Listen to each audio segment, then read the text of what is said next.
Winter secrets. The day after my 24th birthday, my family arranged a blind date for me. I tried to resist.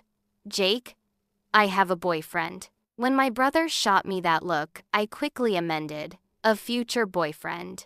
Jake looked at me with disappointment. You've been chasing Dylan for a year and haven't even held his hand. Just go on this date. You'll definitely like this guy. He wasn't wrong. To Dylan, I was just another one of his admirers, basically a hopeless romantic fool. Before I could protest further, Jake shoved me into his car. On the way, I took a few selfies, picked the best one, and posted it on Instagram with Dylan as the only person who could see it. First blind date ever, how should I act? Online, urgent. I clutched my phone the entire ride. Just as we arrived, I got a notification. Dylan had liked my post. No comment though. The comment section was empty. I sighed and put my phone away as the car stopped. The meeting spot was a cozy Sichuan restaurant with decent prices and great food. I was a regular here, though my date had chosen the location. I figured he might be broke like me. Maybe we'd be a good match. I even imagined what he'd look like. Button-down shirt, glasses, very budget conscious. But when I saw him, I was completely wrong. The guy was wearing all black, had sharp features, and an incredible presence. I stood at the entrance, quietly observing him. He glanced at his watch, one hand resting on the table, fingers rhythmically tapping the surface. He seemed a bit impatient. I swallowed hard and looked back at Jake for help, silently pleading with my eyes. This guy was too intimidating, handsome and cold. I couldn't handle it. But Jake seemed pleased. Don't worry, big bad wolves sometimes, like little rabbits like you. With that, he mercilessly pushed me forward. The force sent me stumbling into a nearby chair, making enough noise that everyone in the restaurant turned to look, including my date. From across several tables, he turned to look at me. I could swear I saw him raise an eyebrow before standing up and walking toward me. Suddenly, I felt breathless. A pair of men's dress shoes appeared in my vision, and looking up, I met those obsidian dark eyes. Up close, his features were even more refined. Despite his neutral expression, he radiated an intimidating coolness. He looked down at me and asked quietly, "Are you okay?" I'm fine. My stuttering problem always got worse when I was nervous. I took his offered hand and let him pull me up. His palm was slightly damp with sweat, maybe from the heat. I nervously tugged at my skirt hem. "Hi, I'm Emma, your blind date." His imposing presence made those last words nearly impossible to say. He was silent for 2 seconds, then forced a slight smile. Ethan. My date was outstanding good looks, great build, and while I didn't know his financial situation, that face suggested he wasn't hurting for money. He was definitely my type, but I didn't have that big of an appetite.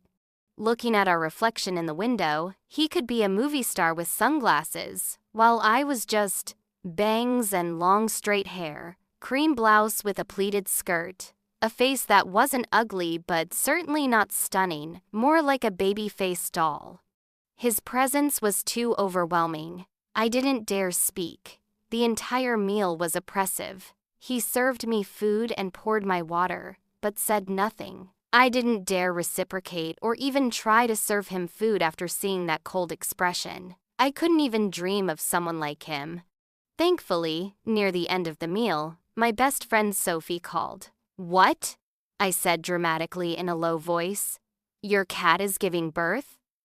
"I'll be right there." But then I accidentally hit speakerphone. Sophie's confused voice rang out clearly in the restaurant. "Are you okay? I have a male duck, not a cat." Sophie's voice was probably heard by the next table over too. The man across from me, who had maintained his cold expression throughout the meal, finally smiled slightly after I hung up. "Childbirth is serious. I'll drive you." I said nothing, wanting to crawl into my coffee cup and drown. Ethan paid the bill, $203 total. I quickly pulled out my phone. Let's add each other on social media so we can split it. He was quiet for 2 seconds, then handed me his QR code. After adding him, I sent over 101.5 and felt relieved. I declined his offer to drive me and politely said goodbye, then ran out and caught a taxi to Greenland Internet Cafe on Manning Road. I was a VIP at this cafe and went to my usual spot. I collapsed in my chair and turned to Sophie, who was intently watching a drama and shipping fictional couples. "That was terrifying," I said. She took off her headphones and sipped her iced Coke. "What? Was he some cocky loser?" I shook my head. "Worse. She seemed interested. A total creep?" I shook my head again and pulled up Ethan's social media. I found a photo of him, black shirt, dress pants, gold-rimmed glasses, total sophisticated bad boy vibes.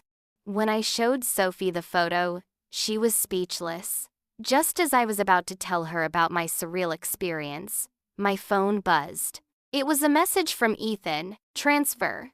Please accept payment." I suddenly remembered our local custom. If the guy was interested after a blind date, he'd send a 66 red envelope. If the girl accepted it, that meant she agreed to date. Sophie and I made eye contact, my heart racing. Even though I had a feeling about what it was, when I opened the chat, I was still shocked. The transfer wasn't 66. I counted there were 5 sixes before the decimal point. 66. 666. Faced with this fortune, I was stunned. After a long silence, Sophie and I looked at each other. She swallowed and slapped my shoulder hard. "Are you crazy? Accept it." Then she said seriously, "Next time you meet a handsome rich guy with terrible taste, remember to pass him my way." I didn't have time for her jokes. I'm naturally timid, and facing someone who would transfer 666 on the first meeting, I was scared. I quickly returned the transfer. A few seconds later, "Ethan?" I carefully explained. "That's too much, and we might not be compatible." The message showed typing for a while, but no response came. I felt relieved. He probably thought I was ungrateful. While Sophie expressed her regrets, I dragged her into playing some games. But for some reason, every enemy champion reminded me of Ethan. Those obsidian eyes kept appearing in my mind. After several losses in a row, Sophie grabbed my hand as I tried to start another game. "Girl, if we lose again, I'll be demoted to bronze." She quickly logged off. Feeling bored, I took a taxi home. Then I was cornered downstairs at my apartment building by Ethan, who had just transferred me 666. He was leaning against the wall, looking down at me. Standing face to face, I realized how much taller he was. I barely reached his chin. He didn't seem embarrassed and got straight to the point. "Not satisfied with me?" I shook my head. I was afraid he wouldn't be satisfied with me. "Then why didn't you accept the red envelope?" I silently thought that wasn't a red envelope to me. It was a massive transfer. Seeing my silence, he seemed to misunderstand. "Not enough?" I was about to explain when he quickly continued, somewhat tentatively, "Should I add another digit?" I was speechless. During my silence, Ethan seemed convinced he'd guessed correctly. He walked aside and pulled out his phone. I finally reacted and walked over to explain, but just as I got close, I heard him say into the phone, "Lend me some money." The person on the other end must have asked what for, because he said seriously, without noticing my approach, "To get married." Get married? He couldn't mean me, could he? I couldn't help but speak up. Ethan seemed startled and quickly turned around, hanging up the phone. His dark eyes stared at me intently, frowning with a cold expression. I regretted speaking. Maybe I'd been too forward. While I hesitated about what to say, he suddenly spoke. "The money really isn't enough. I need to borrow some." but don't worry, you won't have to pay it back. So he was worried I'd heard him borrowing money and be upset? What was going on in this CEO's head? We weren't on the same wavelength at all. After a pause, I quickly explained, I think you misunderstood. I'm not rejecting the amount, I was just surprised. According to custom, if you're interested, 66 is actually fine. He nodded but added, but I feel that doesn't show enough respect. I was amused. For a first meeting, that level of respect isn't necessary. It is necessary. Besides, how do you know this is our first meeting? I was confused. Had we met before? I had no memory of it. He looked at me with sincere, stubborn eyes. If the money isn't enough, give me a day. Tomorrow I'll add another digit. It's enough! It's enough! I was scared by his CEO tactics and quickly nodded. If it's enough. He smiled slightly, warmth in his eyes. According to local custom, accepting means agreeing. Returning means rejecting. He cornered me against the wall. I'm transferring again. Please make your choice. It really wasn't a difficult choice. Accept 66, 666, and get a handsome guy too. Or reject both beauty and money? An adult would obviously choose to accept. But when I tremblingly opened the app to accept the money, I saw another unread message from Dylan, sent half an hour ago. Emma, you've been chasing me for a year, but you never asked if I'd be willing to be your boyfriend. I froze. So if I asked, he would agree? This ambiguous message left me confused. When I came back to my senses, I realized Ethan had been watching me the whole time. Above me, his gaze was intense. I sighed and closed Dylan's chat. What was the difference between asking and not asking? If he'd been interested after a whole year of me being obviously good to him, we would have been together already. I opened Ethan's chat and looked at the new fortune he'd sent. I sighed and looked up at him. Let me return this and you send me 66 instead. He frowned and refused without thinking. No, then I won't accept it. He reacted quickly and smiled. If I change it to 66, you'll accept? I was amused by his serious expression and nodded. Yes. He immediately pulled out his phone to transfer the money, but half a minute later, he suddenly frowned. Curious, I glanced over and was also stunned. He had insufficient funds. So he'd transferred his entire savings of 666 to me. Seeing that I'd noticed, he touched his nose, seeming a bit embarrassed. I quickly returned the 666, thinking it was actually pretty funny. I really wanted to ask Jake, who had introduced me to Ethan. This guy was really interesting. Ethan quickly sent me 66. As the notification sound played, he held his breath and watched me intently. Unable to handle the pressure of his gaze, I quickly accepted the payment. Above me, Ethan seemed to sigh in relief. Accepting means you agree. Before I could respond, a voice called out, Emma, deliberate and familiar. I turned in shock to see Dylan walking over in a khaki trench coat, stopping in front of me. While I was distracted, he grabbed my wrist, gradually tightening his grip. Emma, don't you want to know what I'd say if you asked me to be your boyfriend? I couldn't process this. Dylan had actually followed me home, so I should understand that if I asked now, he'd probably agree. But looking at the red envelope I'd just accepted, I said nothing. Instead, Ethan pushed Dylan's hand away and pulled me into his arms. I could feel his body temperature against me. Above me, Ethan's low laughter rang out. Chasing a girl but making her ask if you want to be her boyfriend? What, you don't have a mouth? He smiled mockingly. That's not how it works. Dylan glanced at Ethan's arm around my shoulder, his expression darkening. This has nothing to do with you. It does, Ethan replied seriously. 1 minute ago, she became my girlfriend.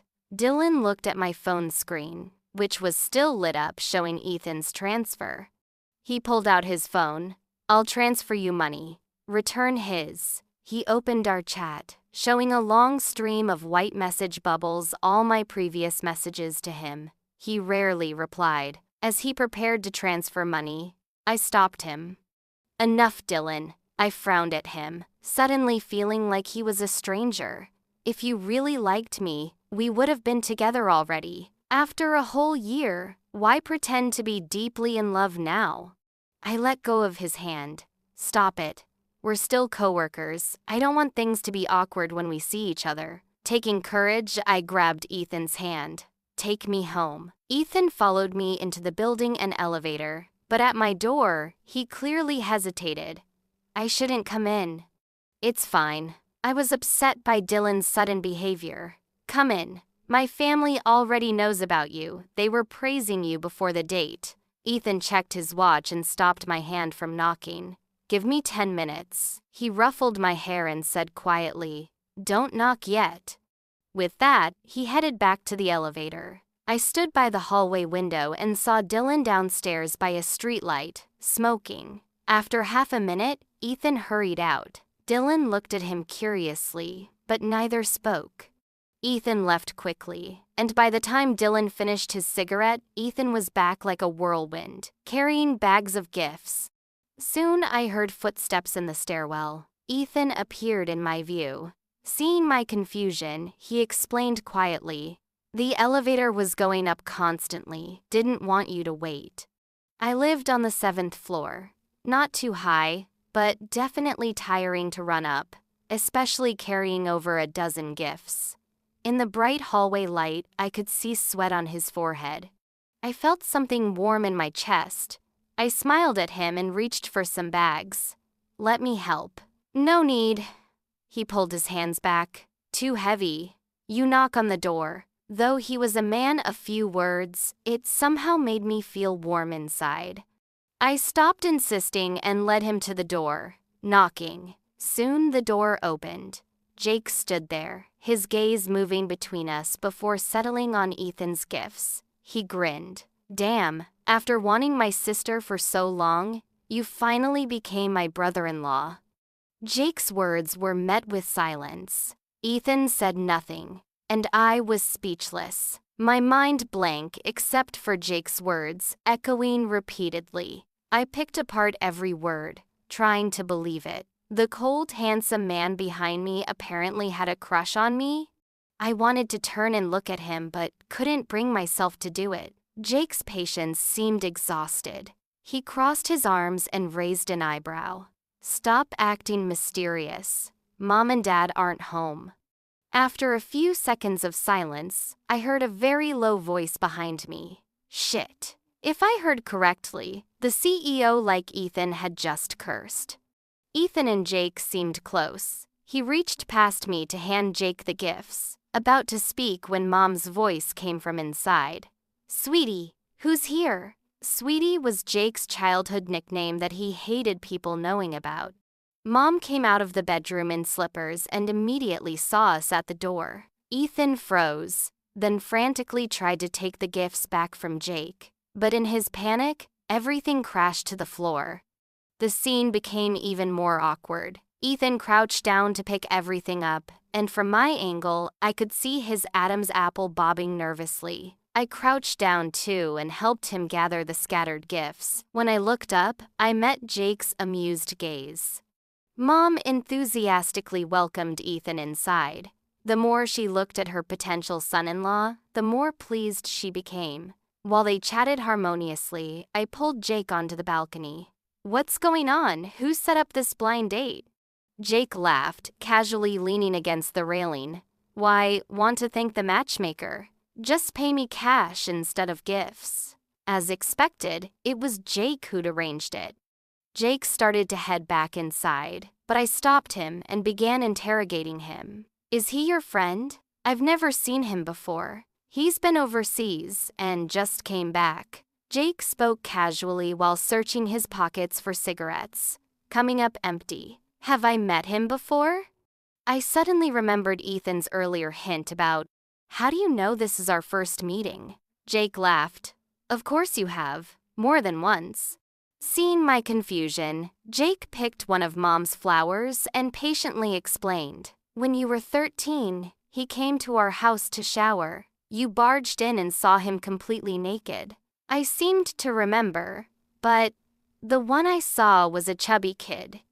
Jake raised an eyebrow, neither confirming nor denying. So the fat kid whose features were distorted by baby fat was Ethan? I looked toward the living room where the man in black sat upright on the sofa with perfect posture and composure. The previously cold-faced man was now smiling and nodding in response to my mother. Jake plucked the flower petals one by one, dropping them on the ground. Mom would definitely scold him if she saw. That guy has always been studious and single-minded. He's gotten colder as an adult, but hasn't been corrupted by society, actually quite innocent. Since you saw him naked as a kid, you should take responsibility. I protested. He was just a kid then. What was there to take responsibility for? Jake laughed and stuck the bare stem in my hair, grinning mischievously. Which aspect are you referring to? I froze, then understood. As Jake headed back to the living room, he heard my shout from behind. I meant his age. His age. That day, my mom, who rarely cooked, personally made several dishes for Ethan, all her specialties. Braised pork, twice-cooked pork, boiled pork slices, and steamed pork. Mom only knew how to cook pork. Jake couldn't stand it anymore and rolled up his sleeves to make 3 more dishes and a soup. Vegetables, 2 seafood dishes, and Westlake beef soup. Jake was always an excellent cook. When all the dishes were ready and we started eating, Jake suggested drinks. But since Ethan had driven, Jake ended up drinking alone with a bottle of Chinese liquor. Mom looked at him curiously. Do you have something on your mind? No. Jake poured himself a drink and smiled. Emma finally has someone as her brother. I'm happy. He turned to Ethan. Dude, she's my only sister. No long speech. But that one sentence said everything. Ethan nodded. Don't worry. No one mentioned it again during the meal. When seeing Ethan out, Jake was already drunk. Mom was washing dishes, so I helped Jake to his room. He looked thin, but was dead weight. I'd just gotten him to bed when I noticed tears at the corner of his eyes. He was crying? My usually carefree, fearless brother was crying? I poked him, confused. Jake, what's wrong? Hearing me, Jake wiped his face with his sleeve and laughed. Nothing, just drunk. He pointed toward the door. Go on, I'm fine. But after all these years as siblings, I knew him too well. He definitely had something on his mind. Considering his reaction today, I stammered quietly, Jake, you're not. No way, we're siblings. Jake froze, then frowned at me. Emma! He called my name and lightly knocked my head. What are you thinking? You're reading too many novels. Jake looked at me as if he wanted to say something but couldn't. Finally, perhaps emboldened by alcohol, he sighed. Ethan's a good guy. Be good to him. So Jake. I didn't ask more questions. I tucked him into bed and quickly left the room. But Jake seemed really upset. That night, when I got up to use the bathroom, I saw him on the balcony at 3 a.m., smoking, the cigarette glowing in the darkness. I hesitated before walking over. Maybe hearing my slippers, Jake turned around halfway there. Seeing it was me, he was surprised and habitually put out his cigarette. He'd always known I hated the smell of smoke. Can't sleep? I walked over, pretending not to know anything, though it was obviously a rhetorical question. Yeah, played 2 games and lost both. Too angry to sleep. He answered casually, then raised his hand to ruffle my hair like always, but stopped midair, as if remembering something. He smiled. You've grown up. You're not that little girl I could hold and tease anymore. He threw his cigarette butt in the trash. Go back to sleep.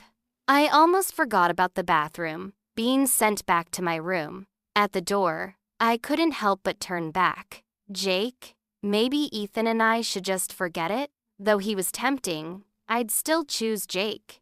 Jake was quiet for 2 seconds, then laughed. He'd somehow grabbed a book from the living room and used it to pat my shoulder. Relationships aren't games. You accepted his red envelope and met the parents. Date him properly. I know, Ethan, he's good. I wanted to say more, but Jake had already opened my door and kicked me inside. Such strength, what a beast.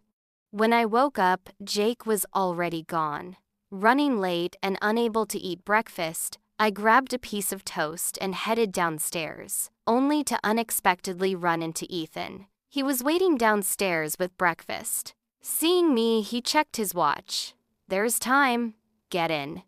A man of few words indeed. I briefly debated between crowded public transport and getting in his car. This was my boyfriend, riding with him shouldn't be inappropriate. But before I could get in, someone grabbed my collar and pulled me back.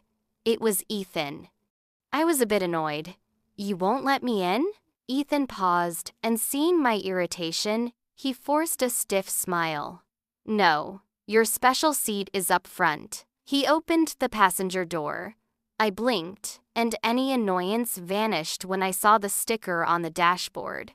It was cute, a photo of my face and a cheesy but romantic line. Girlfriend's special seat. Childish, but as someone with little dating experience, I was actually touched by this straight guy gesture. I touched it and pretended to complain. Did you get this from Jake? This photo is terrible. Actually, it was probably my best photo. Jake had been kind. But Ethan apparently didn't understand my reverse psychology. He seemed to agree and glanced at the photo while driving. Yeah, I'll ask him for a better one today. I was speechless and didn't talk to him the entire ride. When we stopped at my office, he turned to look at me, seemingly oblivious to anything wrong. Seeing I wasn't moving, he offered a helpful reminder. Emma, you're at your office. I gritted my teeth and got out. As I was about to enter the building, I heard Ethan call out, Emma, I'll pick you up tonight. Let's have dinner together. I waved dismissively and barely made it inside on time. Forget it. I'm feeling heated toothache. At the office that afternoon, while I was slacking off at my desk, someone suddenly pulled me up. It was Dylan. Without a word, he dragged me to the break room. I frowned. What are you doing? If the manager sees, they'll dock my pay again. I'll cover it if they do. He held my hand firmly as he gave this blunt response. In the break room, Dylan cornered me, using his height advantage to look down at me. His peach blossom eyes held unprecedented intensity. Emma, I agree to be your boyfriend. Stop going on blind dates. I said nothing. Not from happiness or hesitation. I was disgusted. I pushed away his hand braced against the wall. Dylan, have you been watching too many dramas? Dylan was stunned. Maybe my year of devotion had made me seem so pathetic that when I questioned him mockingly, he was confused for a long time. Perhaps in his mind, I was a shameless fool who loved him desperately. He thought agreeing to be my boyfriend was some great favor I should be grateful for, that I should kick that sucker from my blind date to the curb. But he might have forgotten I might be a bit boy crazy, but I'm not brainless. Though looking back, chasing someone like him for a year, maybe I really was brainless. I pushed him away and stepped back. Dylan, in this past year, I took 99 steps toward you. If you'd taken even one step forward, we would have been together long ago. But you didn't. I used to like you. But I'm not an idiot or some female doormat. You don't need to pretend to be deeply in love now. And hasn't anyone told you, when it comes to deep feelings, your acting is terrible. When you look at me, all I see is amusement. Don't force yourself to act romantic. Let's just stay co-workers. As Dylan stood stunned, I slapped him hard across the face. After the sharp sound, I turned and left the break room while he stood there in shock. He probably didn't know that this morning. My coworker Marcus had shown me a screenshot from their guys' group chat. The screenshot showed Dylan's conversation with them. Alex, at Dylan, how'd yesterday go? Did you successfully steal her back? Dylan, had something come up yesterday. Didn't make it. Don't worry. I'll definitely get her today. Confess this afternoon. Score tonight. Believe it? Ben. Yeah, right. Dylan, you guys know how long she's been chasing me. Don't forget when I get her, you each owe me $500. Walking out of the break room, I thought, I'm pretty damn cool. But the wind was strong today, making my eyes water and giving me the urge to cry. Wait, I looked around. Oh, right. There was no wind. The office windows weren't even open. I spent the rest of the afternoon remarkably calm, continuing my work as if nothing had happened, playing some mobile games when I was free. Like nothing had occurred, even though I caught Dylan glancing at me several times. I even childishly thought that if I acted composed enough, Dylan would be the one completely humiliated. When I was interested in him, I loved him passionately. Now that I wasn't interested, I could coolly walk away. I was the one just playing around, not him. Through this self-deception, I maintained my facade of composure all afternoon. Until I left the office that evening and saw a familiar figure leaning against a car. It was Ethan. He was wearing a formal suit today, a well-pressed black suit that really suited his build. Seeing me, Ethan quickly walked over, just as Dylan emerged behind me from the building.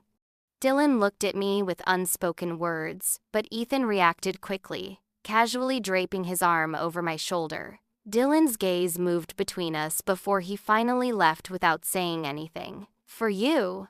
While I was distracted, a drink was placed in front of me. What's this?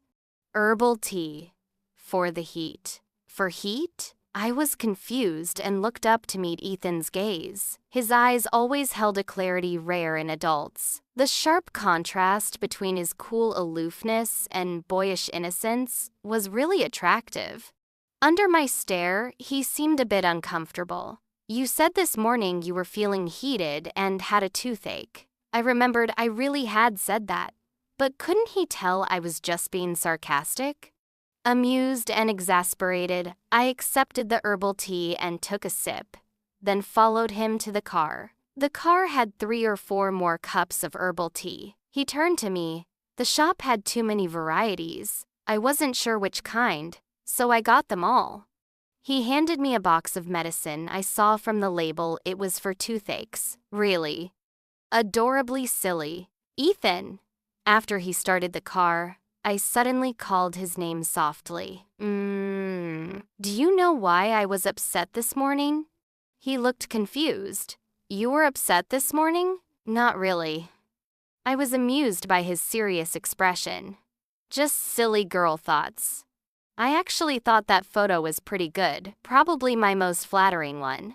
So I was fishing for compliments when I called it ugly, hoping you'd say it was beautiful. But you agreed it was ugly. I propped my chin on my hand and studied his profile seriously. He really was handsome when driving. I observed carefully and noticed his micro-expressions. Ethan slightly raised an eyebrow, seeming surprised. After a pause, when we stopped at a red light, he turned to look at me with complete sincerity. I just thought the photo didn't do justice to how beautiful you are in person. This sounded like deliberate flirting, but his gaze was too genuine for me to doubt him. The light turned green, ending that topic. But after turning a corner, I couldn't help asking, "You've never dated anyone, have you?" Given his looks and build, it seemed impossible. Ethan's grip on the steering wheel tightened slightly. Of course I have, several times. As he spoke, he pressed his forehead with one hand. I wanted to believe him, but from my angle, I could see his ears turning red. We ate at the same Sichuan restaurant again. Going in, I couldn't help being curious. Do you really like this place? He looked down at me. It's okay. I was originally wondering why he'd choose the same place if he only thought it was okay, until a passing server called him boss. At our window seat, I was quiet for a few seconds, then sighed. If I'd known, I would have suggested our company dinners here. Keep the benefits in the family. I was just making casual conversation, but Ethan across from me smiled. No problem. The fattest fish has already swum over. I was silent for 2 seconds, suppressing the urge to curse. He was calling me fat. Did he think he was being romantic? I finally understood why Ethan brought me to his restaurant. He said it was their first date, and he wanted to personally cook me a love-filled dinner. I happily agreed. But half an hour later, he returned, looking defeated. The kitchen is making it. It'll be ready soon. I wanted to laugh and deliberately asked, Boss Ethan, didn't you say you'd personally make me a love dinner? He touched his nose seriously. The chef loves his job too much and took back the pan. But when I'd gone to the bathroom earlier, I'd passed the kitchen and heard chaos inside. Fortunately, when I was starving, the food finally arrived. Ethan had ordered dishes perfect for drinking, and remembering the afternoon's annoying events, I quietly asked, Want a drink? Ethan paused and asked what I wanted. He immediately brought over a case of beer. While opening bottles, I suddenly remembered. What about your car? No problem. He focused on pouring beer. I'll call a designated driver tonight. Without worries, I started drinking with Ethan. Looking at his cold, serious demeanor, I figured he couldn't handle much alcohol. However, I'd underestimated him completely. I was nearly under the table while Ethan still sat perfectly upright. Across the table, I grabbed his sleeve, asking how he could drink so much. He glanced at the pile of empty bottles with a bland expression. Beer doesn't get you drunk. Then added, It's basically like water. Cocky enough. But alcohol did help quickly forget annoying things. With the buzz, I'd completely forgotten all the crap with Dylan. After dinner, Ethan and I decided to go to KTV in the nearby mall. I planned to drink more there, but we encountered a fight in the KTV lobby. Drunk and curious, I dragged Ethan over to watch, only to see a familiar figure in the center, Jake. He was grabbing a bald guy's collar, throwing punches. The alcohol buzz faded instantly. Ethan and I pushed through the crowd and pulled Jake away. He'd been drinking too. I could smell the strong alcohol on him. Emma? He squinted at me for several seconds, seeming surprised. In the end, it was the seemingly sober Ethan who handled the mess. Jake and I, both drunk, were placed in a private room to wait. Maybe he used his financial influence, because everything was resolved quickly. Jake hadn't even finished belting out "Love Me Till I Die" when Ethan returned. This KTV experience revealed another of Ethan's talents. He had an amazing singing voice. When the lights dimmed and music started, Ethan with the microphone was like a walking CD player. He sang Mayday's "I Don't Want You to Be Alone." From my angle, I could see his cool profile in the dim lighting. When he sang "I Don't Want You to Be Alone," drifting alone in the sea of people, he turned to look at me. In the dim light, our eyes met across the space. My heart skipped a beat. For the next few hours, all three of us got into the spirit. Jake seemed to be in a bad mood and kept ordering more drinks, determined to get us all under the table. When things got hazy, Jake sat beside me and looked at me. I heard that Dylan jerk played you? Great. Just what I didn't want to hear. It's fine. He patted my shoulder comfortingly. Tomorrow I'll go to your office with you and make sure he gets beaten so bad he'll call you grandmother. I was amused. Why would I want him to call me grandmother? I managed to calm Jake down. He had a violent temper. If he said he'd beat someone until they begged for mercy, he definitely would. Since childhood, he'd been scolded by Mom countless times for fighting.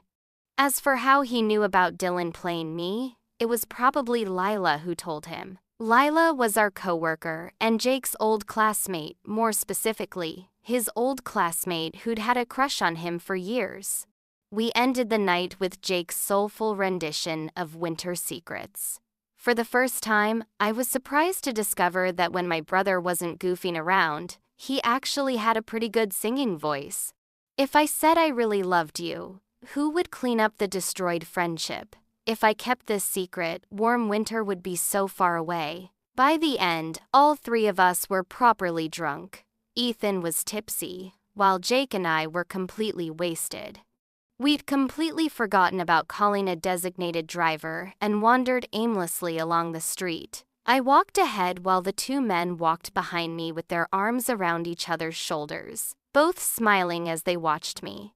Ethan was restrained, his gaze warm and affectionate. Jake had a smile playing at his lips, his eyes hazy with alcohol and emotions I couldn't decipher. That night, three drunk people walked a long way before realizing we were going in the wrong direction. We finally gave up and hailed a taxi. In the car, Jake insisted on dropping Ethan off first and gave the driver Ethan's address. Ethan lived in a nice middle-class neighborhood with good surroundings. Despite Jake's insistence, we walked him all the way to his door. Watching him unlock his door, I waved. "We're leaving then. Get some rest." My words were slurred from too much alcohol. But just as I finished speaking, he grabbed my wrist. Ethan looked down at me, and in the dim yellow light of the entrance, I could see his Adam's apple moving. "Emma." He called my name softly, his voice gentle, making my heart soften. "I want to kiss you." Those 4 words were spoken quietly, but made my heart race. Damn, why couldn't he just kiss me directly? How was I supposed to answer that question? But maybe my thoughts showed on my face, because after carefully studying my expression, he smiled softly.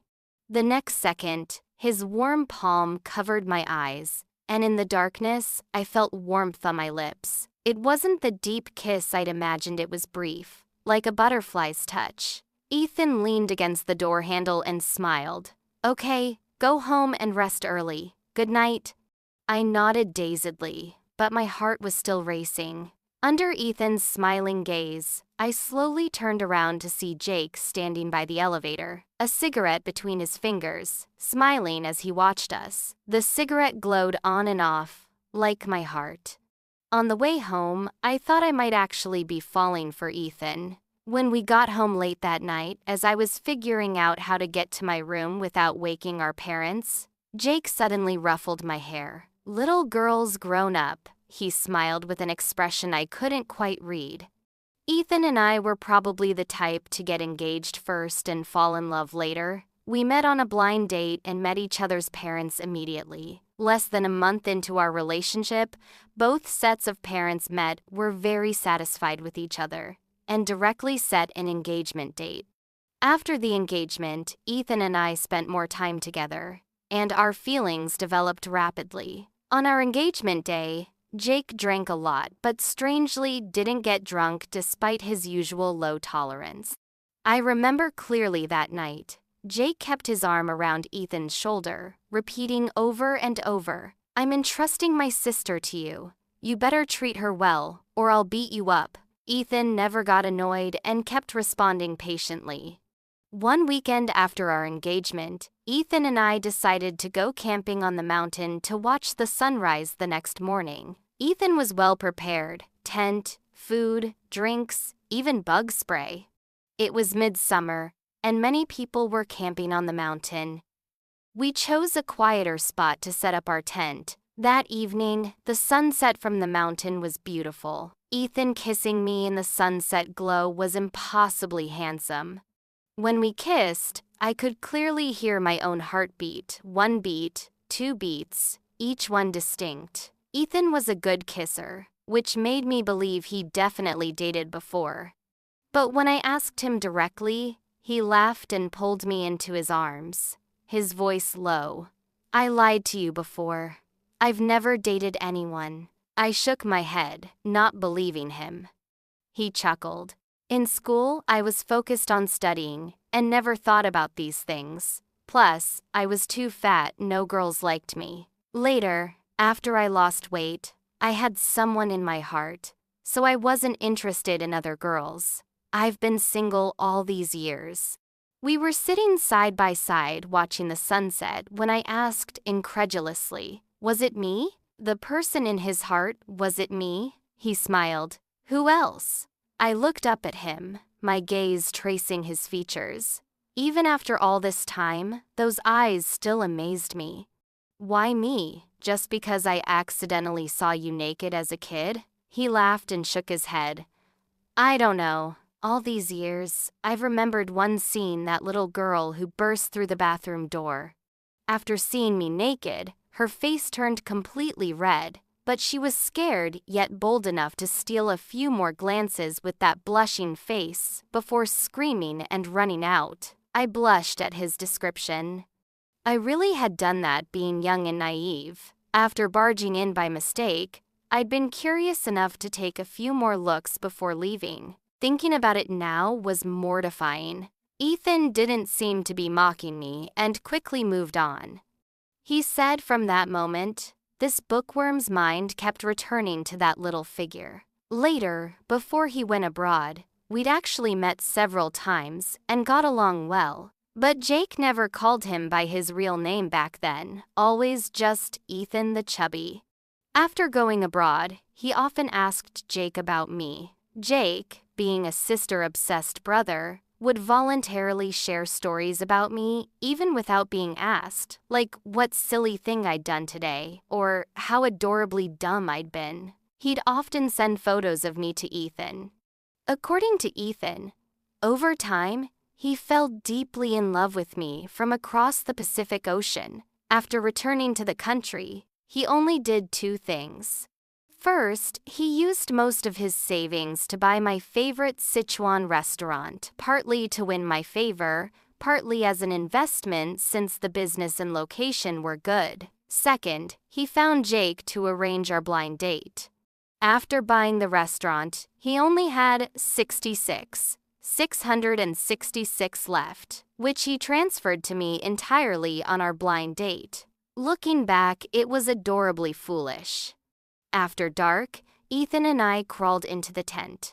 He'd bought a large tent we each lay on one side with enough space for another person between us. Though we were engaged, our most intimate moments had only been kissing and hugging. Sharing a bed was a first.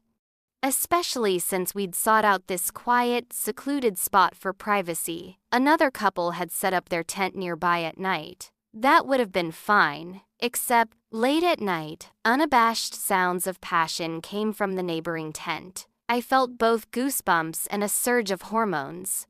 I turned to look at Ethan on the other side. "Did you hear that?"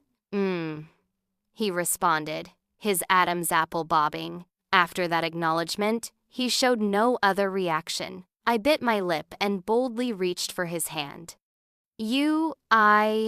I started but completely fell apart. I couldn't bring myself to say anything and fell silent again. But the next second, Ethan suddenly turned and pulled me into his arms. His warm breath brushed against my face.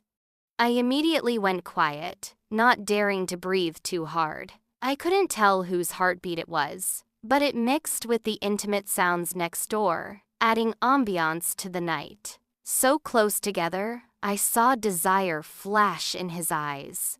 The moment I closed my eyes, he kissed me with perfect timing. No longer the gentle kisses from before. He slipped one hand behind my head, applying gentle pressure as he held me close. The invasive kiss made my heart race faster and faster. But in the end, he pulled back and held me in his arms. "Good night." I was. My clothes were practically off and he said, "Good night?" Maybe from holding my breath while falling asleep, I had nightmares and bit down hard on Ethan's arm. When we woke up before dawn to watch the sunrise, there was still a large bite mark on his arm. I felt a bit sorry, but also thought angrily, serves him right for lighting fires without putting them out. The sunrise was beautiful. I leaned against his shoulder, watching the sunrise, the scenery, and Ethan. As my thoughts wandered, I suddenly remembered Dylan. I really had liked him once, but fortunately, I was resilient enough to pull away in time. Chasing him for a year showed I genuinely liked him, but when I discovered the ugly truth behind the scenes, one drinking session was enough to cut him out of my heart completely. And my ability to forget the past so smoothly was largely thanks to Ethan. Compared to him, Dylan was nothing. That saying was right. You can't let go of the past because you haven't met someone better yet. Eventually, you'll meet someone who, like flowing sand or falling snow, can smooth away all the marks others have carved on you with just a gentle touch. Ethan was that person. His appearance made me understand that love could be such a beautiful thing. At sunrise, the morning sun blazed like fire. Ethan watched the horizon while I stole glances at him, my gaze slowly tracing his features. For the first time in my life, my heart felt completely soft. Ethan, He turned to look at me, his gaze gentle. Thank you. He seemed surprised. For what? Thank you for liking me. I really liked the version of myself that was loved by him. Jake's story bonus chapter. My name is Jake. I have a sister who's smart, cute, and mischievous. Her name is Emma. Since childhood, everyone said our names went well together, Jake and Emma, like care and love, but they didn't know we weren't really siblings. Or rather, Emma and I shared no blood relation. This was our family secret. Our parents never mentioned it to outsiders, but after I turned 14, they voluntarily told me. They believed that at 14, I was old enough to know the truth about my origins. My parents were ordinary, kind people. That day, they carefully told me the truth and assured me they would always love me and always be my parents. But if I wanted to find my biological parents, they would fully support me. I didn't want to. I was abandoned. According to my parents, before Emma, Mom had given birth to another baby who had a congenital condition and died the day after birth. That night, Dad found me in a hospital bathroom. He reported it to police, but later, seeing Mom's pain from losing her child, they discussed it and went back to the police station to officially adopt me when no biological parents could be found. To avoid complications, they never told anyone about my background. Everyone thought I was the baby Mom had carried for 9 months. This was the secret of my origins. But I had another secret. I liked a girl, had liked her for many years. Her name was Emma. Yes, I fell in love with my sister, even though we shared no blood. I don't know when it started, but I began hiding and watching her crush on various unattractive boys during adolescence. Watching her get scolded by Mom for secretly reading romance novels. Watching her laugh carelessly every day, seemingly without worries. I watched for many years. When she started college, I actually considered confessing, but to be safe, I had her watch a movie with me at home. Our parents weren't home that day, and we curled up on the couch watching TV. I deliberately chose a movie about non-blood-related siblings falling in love, but she was repulsed by it. She ate popcorn and kept complaining. God, why would writers think of such plots? How is this possible? That's her brother, even without blood relation. She wouldn't look twice if he were naked in front of her. Her words were unintentional, but they hurt. Still, I endured the pain and pretended to ask casually. So, if we had no blood relation, wouldn't I be your ideal type? I pretended to be calm while asking, but my palms were actually sweating from nervousness. She scoffed. Jake, stop joking. Even without blood relation, you're still my brother. We grew up together. Who doesn't know who? I laughed and retorted as if it meant nothing. True, a scrawny girl like you really isn't my type anyway. But she didn't know that I drank alone in my room that night. Late at night, when I was throwing up over the toilet, I thought to myself, this is how it'll be. I'll never tell her. As long as I never said anything, we'd always be siblings. I could still be the brother who made her laugh and protected her. Later, when Ethan returned from abroad and asked me to arrange a blind date with Emma, I agreed. Because I knew Ethan's character well, and he was definitely Emma's type. I had a feeling they'd end up together. They did the blind date, went smoothly. They got together. The way Ethan looked at her was incredibly gentle. I'd known about his feelings for Emma for years. I felt comfortable leaving Emma with him. At that time, Emma didn't seem to realize that she looked at Ethan differently too. The afternoon of their blind date, when they came home together, Mom was very pleased with him. At dinner that day, I couldn't help drinking alone. After dinner, Mom washed dishes while Emma helped me to my room. I nearly cried. The girl I'd carefully protected for so many years was finally going to someone else. Emma noticed something was wrong with me. This girl's thought process was unique. She looked at me in shock. "Jake, you're not. We're siblings." My heart jumped. Then I pretended to be speechless and denied it. But because I said too much, she misunderstood and thought I had some secret about Ethan. I didn't explain. Let her misunderstand. It was better than her discovering my feelings. Later, their relationship developed smoothly. Blind date, dating, engagement, then marriage. On their wedding day, I wore a custom-made suit in understated light gray. I always remembered that today's protagonists were Ethan and Emma. I couldn't steal their spotlight. Usually fathers walk daughters down the aisle, but Emma insisted I escort her and give her away to Ethan. Our parents had no objection, and I agreed. Emma looked beautiful today in her white wedding dress, the most beautiful bride. Just as beautiful as in my countless dreams, she held my arm, and even through several layers of clothing, I could feel the warmth of her palm. I was nervous. As music played and the officiant announced us, I slowly walked her down the red carpet. At the other end was her groom.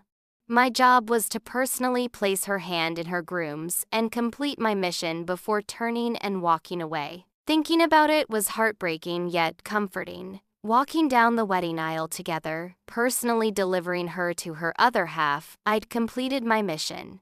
The carpet wasn't long, but we walked slowly. But even the longest road eventually ends. We stopped in front of Ethan. Following the officiant's instructions, I slowly placed her hand in Ethan's.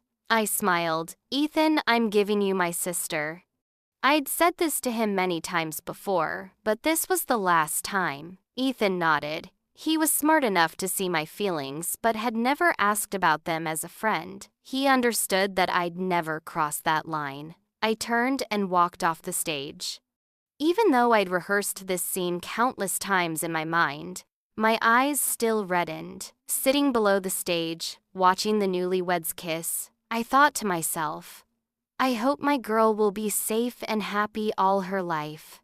And I would always stand before her as her brother, always protecting her, always.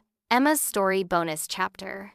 I knew a secret. My brother Jake, who had always doted on me, wasn't my biological brother. I discovered this in high school one night when I got up to use the bathroom. My parents' door wasn't fully closed, and I overheard their conversation mentioning that Jake wasn't their biological child. I was shocked for a long time, then quietly kept this secret, afraid Jake would be devastated if he found out. That night, I sat on the toilet for a long time thinking that even without blood relation, he'd always be my brother. I carefully guarded this secret until I gradually realized Jake already knew. Because I discovered another secret. Jake liked me. Even the most oblivious girl has moments of insight. You can always sense when someone likes you. After countless observations, I was almost certain Jake liked me. And that movie he showed me sophomore year confirmed that he knew we weren't biological siblings and that he really liked me. That day, I pretended not to understand and complained about the writers, then jokingly made my position clear. I really, truly only saw him as a brother. I loved him, but it was a sister's love for her brother, family love. I couldn't accept his romantic feelings, but I was also afraid of losing this man who was so important in my life, someone as important as Dad. That night, Jake drank in his room. I knew he went to the bathroom to throw up later. I considered bringing him water but decided against it because some things simply couldn't be reciprocated. After that day, Jake really changed. He no longer looked at me with obvious affection in his eyes. I could feel him completely settling into the role of brother. We seemed to return to the past, becoming that pair of siblings who could talk about anything. I was relieved but also heartbroken. Later, I got together with his friend Ethan. That day at KTV, I knew that Winter Secrets was sung for me. It made me emotional, but I still pretended nothing happened and casually looked between him and Ethan when he glanced over. That night, when we took Ethan home, he kissed me. But when I turned around, Jake stood by the elevator with a cigarette, looking dejected. Later, Ethan and I got married. I insisted Jake walk me down the aisle. On our wedding day, Jake wore a light gray suit, very handsome. I held his arm and walked slowly to Ethan. Beside me was the most important man in my life, and ahead stood the man I loved most. Jake placed my hand in Ethan's and gave his final reminder. I thought this gave Jake and me closure. From then on, I was a married woman, and he remained my brother. Even without blood relation, he'd always be the brother who held me as a child, saying, "Don't be afraid, Emma. I'll always protect you." In a daze, I remembered that KTV song. If I said I really loved you, who would clean up the destroyed friendship? If I kept this secret, warm winter would be so far away. The end.